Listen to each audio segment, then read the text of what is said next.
Di ang atong hinaguan no. May hapon sa inyong tanan. Wala pa tayo gamay nga nabilin. Ang atong hinaguan. Puno yung balde nga dako. Kaabot siguro sa mga 70 kilos kung mahuman tanan. Okay kaayo po do. Ibulad na to ding mga 2-3 ka adlaw ug usab ato ding ipa-crack tapos ipa-corn grits unsa pay mabuhat na to ani.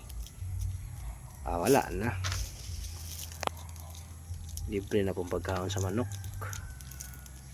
Muna gwapo ihalo sa bulalo kay medyo dugay-dugay gini siya mapuslan. Malata lang ang bukog pero kani di pwede malata.